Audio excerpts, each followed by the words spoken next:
হৃদয়ে দুটি ছিদ্র, ডান দিকের ব্রেন অক্ষম, অক্ষম তার ডান হাত। 70% শারীরিক প্রতিবন্ধকতা নিয়েও এবছর মাধ্যমিক পরীক্ষা দিচ্ছেন হুগলির গোঘাট 1 নম্বর ব্লকের উদয়রাজপুর এলাকার বাসিন্দা সুপ্রিয়া দত্ত। সুপ্রিয়া উদয়রাজপুর হাই স্কুলের ছাত্রী। জানা যায় সুপ্রিয়ার জন্মের পর থেকেই 1 বছরের মধ্যে হৃদয়ে দুটি ছিদ্র ধরা পড়ে। তারপরে 1.5 বছর বয়সে হঠাৎই তার স্ট্রোক হয়, আর তাতেই ডান দিকের ব্রেন অক্ষম হয়ে যায়। অক্ষম হয় ডান হাতও। দেশ বিদেশে ডাক্তার দেখানোর পাশাপাশি চলে তার পড়াশুনো। সেই পড়াশোনায় ছোট থেকে ভালো হলেও সমস্যা তার ব্রেনের অক্ষমতা। পড়াশোনা সে খুব বেশি কিন্তু মনে রাখতে পারে না। তারপরেও জীবনের বড় পরীক্ষায় বসার জন্য মনের জোর তার প্রবল। ডান হাত অক্ষম হওয়ায় বড় পরীক্ষায় বসার জন্য স্কুল কর্তৃপক্ষের সিদ্ধান্ত অনুসারে রাইটার নিয়ে পরীক্ষায় বসেছে সে পরীক্ষায় উত্তীর্ণ হবেই, এই বিশ্বাস তার পরিবারের। হ্যাঁ, কোন স্কুলে পড়ো? উদয়রাজপুর হাই। কেমন হচ্ছে পরীক্ষা? ভালো। কতটা কি পাস করতে পারবে বলে মনে হচ্ছে? মনে হচ্ছে পরীক্ষা কেমন হচ্ছে? ভালো। পরীক্ষা কি নিজে দিতে পারছো নাকি কেউ লিখে দিচ্ছে? না, লিখে দিচ্ছে।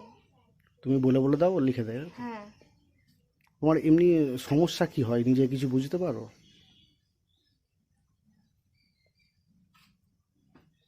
মেয়ে 70% প্রতিবন্ধী হওয়ায় তার যাবতীয় কাজ করে তার মা। মেয়ে পাশ করলে আরও পড়াতে চান তার পরিবার। যদিও সমস্যা তাদের পারিবারিক অভাব অনটন, কোনো রকমে ফুটপাতের দোকানে নিয়ে বসেই মেয়ের চিকিৎসা ও পড়াশোনা চালায় তার বাবা। আমার মেয়ে এই মাধ্যমিক দিচ্ছে। মানে এই সমস্যাটা কবে থেকে দেখা দিয়েছে? এই সমস্যাটা 1.5 বছর বয়সে হঠাৎ স্ট্রোক হয়ে যায়।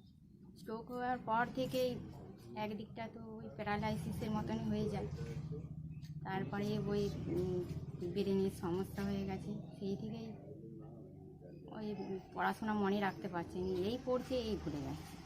সে নানা রকমের সমস্যা দেখা যাচ্ছে যত বড় হচ্ছে। মেয়ের এমনি যে কাজকর্ম, ঘরের কাজ বা যে কোনো তার নিজস্ব কাজ, সেগুলো কিভাবে কি করে?